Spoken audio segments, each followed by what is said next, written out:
The month of October is very near and dear to my heart. Of course, the biggest reason I love October, Halloween. Another very near and dear thing to my heart is the unfiction scene, be it creepypastas or analog horror or the newly emerging digital horror. You'd think with Halloween being all about monsters and the scares that there would be a pretty big overlap between these two. Surprisingly though, I really had to dig around to bring you this video today. While there's things like the Chezz Kids Halloween special, which we've already discussed, or Dreams of the Insomniac by Postra, or the incredibly iconic Mystery House by Martin Walls, it was really hard to find things that were both quality and fit the vibe that I'm going for with this video, but I managed to do it. So for the last upload of a Rat-O-Ween, I've collected 3 projects from a incredibly underrated analog horror series that actually scared me, to a digital horror series I really want to see more of, and just a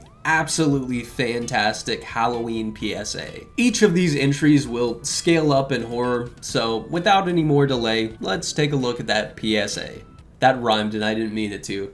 Halloween Safety 1977. Bonds Films is currently expanding a series out called 1976, a heavily Walten Files / Texas Chainsaw Massacre inspired project, but I really gotta say, even with this being like inspired by the Walten Files, it's really grown already into its own thing, and the series isn't even out yet. It's just a bunch of teasers. But that isn't why we're looking at the series today. We're really after the Halloween Safety PSA. There's really no scares to speak of in this video, as it is literally just an in-universe Halloween PSA, but the vibes here are just immaculate. The art style really works in this late 70s-esque VHS style. Speaking of VHS too, this is like so good.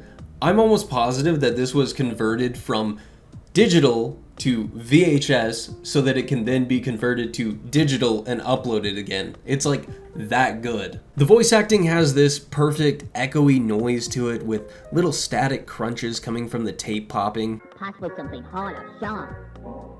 And if you want to be extra safe, make sure you know what house you're going up to. And all of the voice actors are just doing a fantastic job. The music fits, the backgrounds are very basic gradient colors, but the shadowing on them are just amazing. It's really such a cute little PSA done in such an authentic and visually appealing way. I also really love the ending here.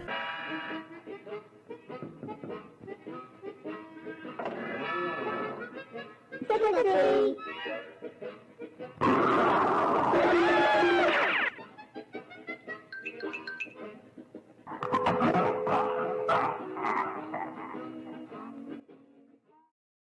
The whole 1976 series is panning out to be in a very similar style as well, and you could just tell there's some crazy talented work by some insanely talented people going on here. Like I said, there's not a whole lot to talk about here, as it is just a PSA like in universe, but if you want some really awesome VHS like old Charlie Brownish like Halloween vibes, go check it out. Or even if you just want to see more of the 1976 series, like definitely go support them. They're doing awesome stuff right now. Jackie and Ghostie, a digital horror project by the channel Dog. Jackie and Ghostie has been on my radar since January of this year, when I stumbled across the video Stay Tuned, which was uploaded on December 13th, 2022. The video starts with a scene of a rainy night in a treehouse. We can hear some static as we get closer to the treehouse window, a voice talking in the background. We get a blurry view of a device, and as it comes more into frame, it's a spirit box used to talk to ghosts. And on the wall, we have 2 masks, one in orange and one in white, on opposite sides of a picture of someone. And I'll really just let it play out from here.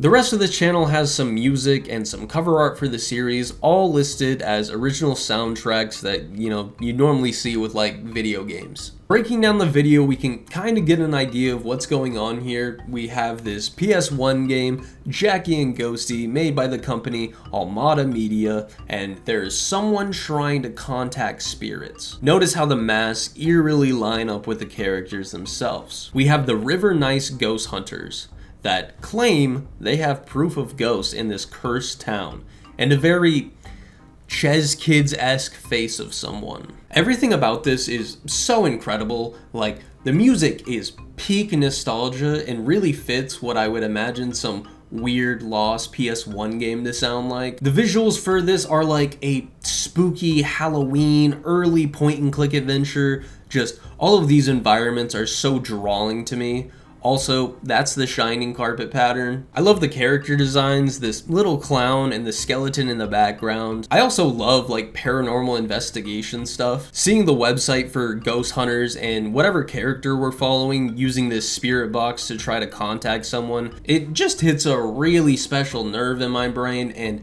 this is probably one of my most highly anticipated series. And this is where the bad news comes in. This is all that there is.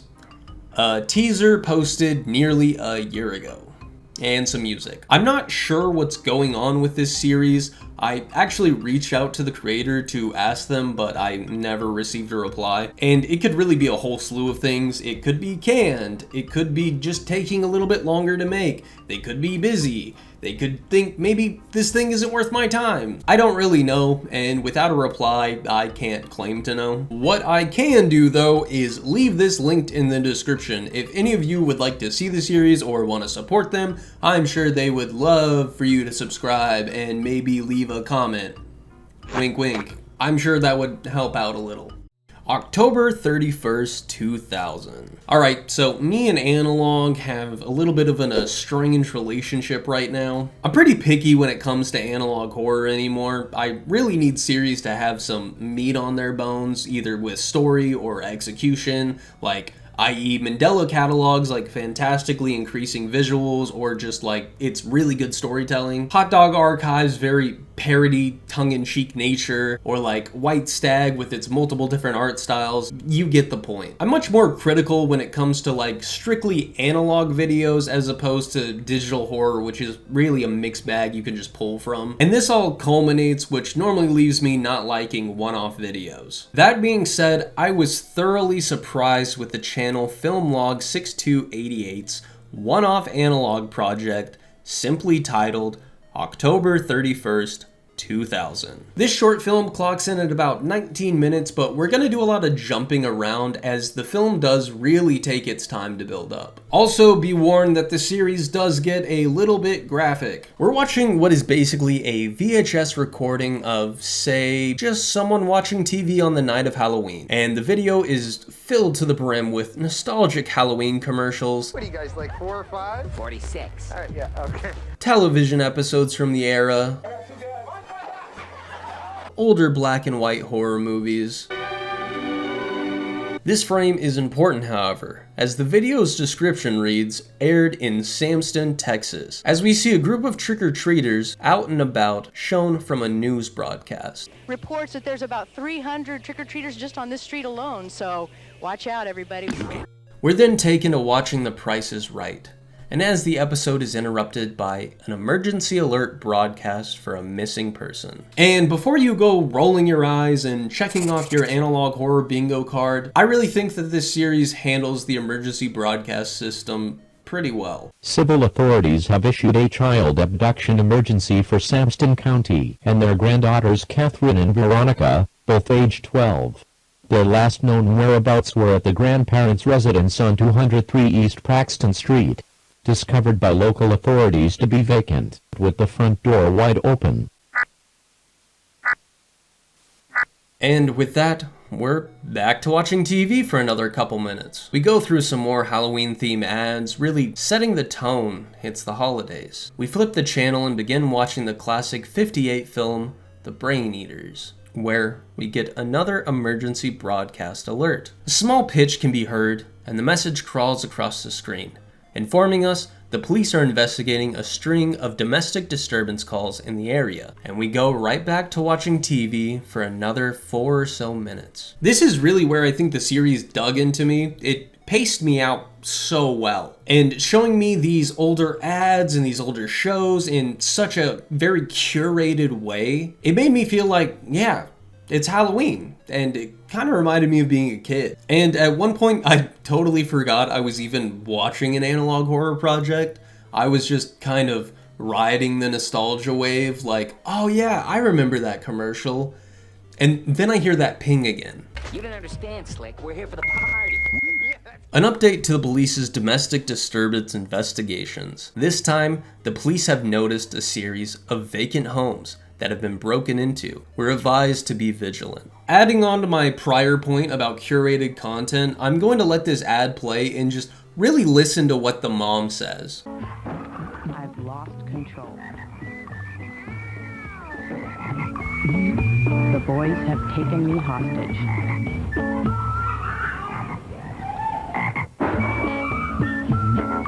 Help. Now.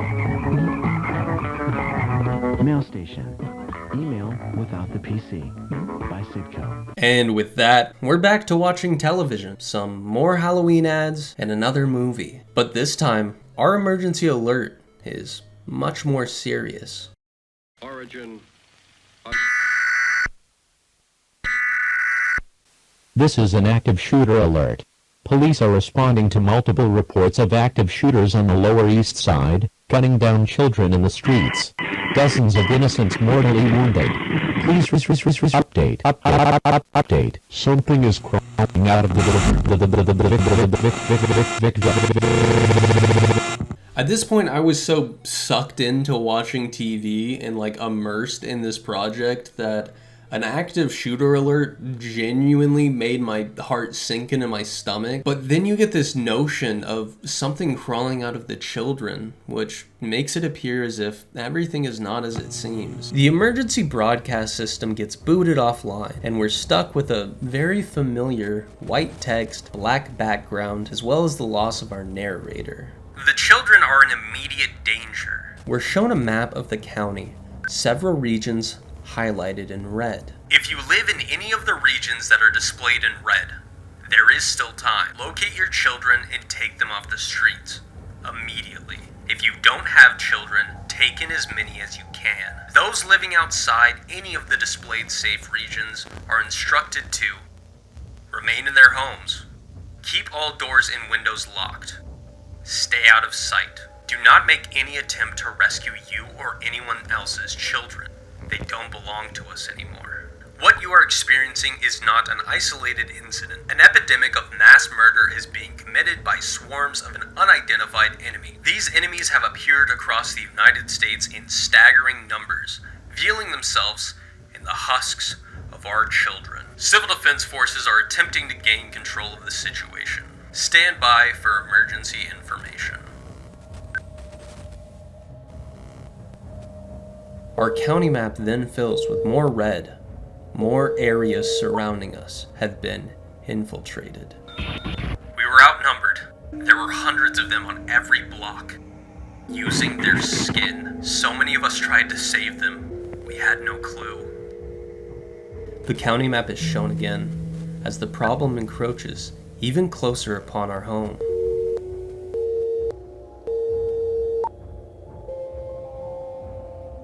Remain in your homes. Keep doors and windows locked. Turn off all exterior and interior lights. Stay out of sight. If one of them finds its way into your home, stay quiet. Stay hidden. Do not engage. Should you encounter one face-to-face, follow the instructions according to your age group. Adults age 16 and older. Facing its general direction, tilt your head as far back as it can go. Leave your neck completely vulnerable.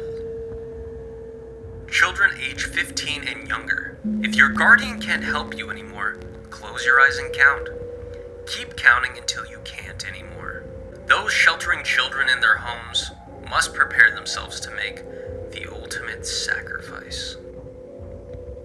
Your suffering pales in comparison to the agony they subject our children to. chance to flee. Once again, there's only one region not completely redded out on the county map. Enemies have begun appearing in your region. We're then shown a group of children's pictures with the text, "Do not approach." Overlaid on top of them, this final face of the girl seemingly morphs to a slightly frowning face, which absolutely horrified me by this point. And then she glitches. "We have failed you.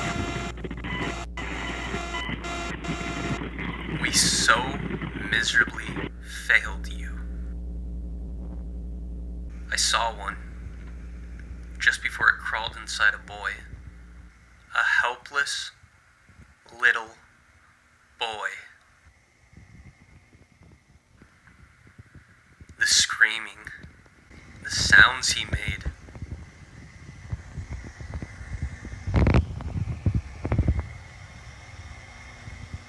It just kept digging.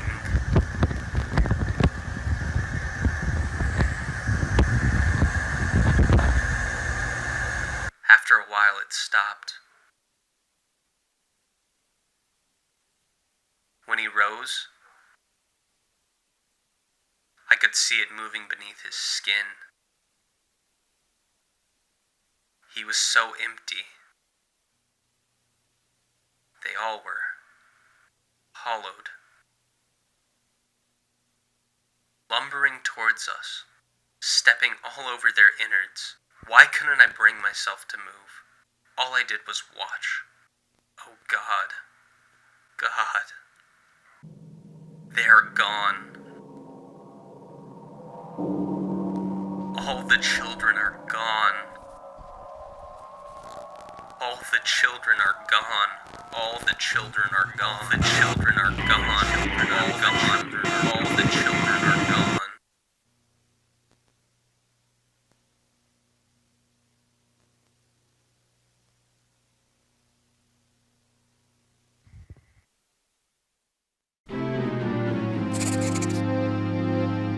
And that was October 31st, 2000. Definitely not breaking the molds by any means, but a incredibly surprising little one-off underrated gem. I really love the way that this series just takes its time and isn't afraid to lean on some nostalgic content to really set the tone. It also gives it some amazing breathing room to really pull you in once the climax comes. I love the curation of some of these clips too, that kind of hint at what's coming that I completely missed on my first watch. Like the newscaster talking about the reported 300 trick-or-treaters on this street alone, which then later leads into them getting overrun by these hundreds of alien creatures. Or the mail station ad where the mom is sending a SOS to the grandmother, how the boys have kidnapped her and holding her hostage. This isn't like an edited ad either. This is just how the ad was. It's supposed to be very tongue-in-cheek, but in this context, it takes on a completely different meaning. A lot of effort went into making sure that these clips worked not only with the story, but to really set the Halloween 2000s tone. Which is another thing I really like about this, is it leans into the whole Halloween aesthetic in such a cool way. Like, we have the instructions: remain in your home, turn off all exterior lights, stay out of sight. Something that you would typically do to avoid trick-or-treaters on Halloween. Or the plot of these unknown creatures inhabiting the children, wearing them almost like Halloween costumes. Which is another thing that I really liked, is that it didn't shy away from being a little brutal. The active shooter message really made my heart sink, and I thought this was gonna end up being something really tasteless. But then you get the context that these were probably parents who just watched this monster crawl inside of their children, and they are now fighting with that monster. Or the description of the man very remorsefully recounting him watching one of these things go into a child. It's super brutal, but it's the perfect balance of shocking but keeping it really tasteful. It's skating that line just perfect. It also leaves enough to the imagination that it's Why were the group age instructions so weird? And like, why, if you don't have any kids, are you supposed to bring in as many as you can? There's a theory to be crafted that these monsters are, you know, interfering with a radio broadcast, you know, similar to Local 58's weather service. Like I said, not breaking the mold by any means, but I really think this project did exactly what it set out to do, and then some. An incredibly underrated piece of analog horror that perfectly filled my want for something Halloween themed. A true hidden gem in my eyes. As always, all of these projects as well as my socials will be linked in the description below. I hope you all have a happy Halloween, and until I see you again, I've got a date with a Ouija board.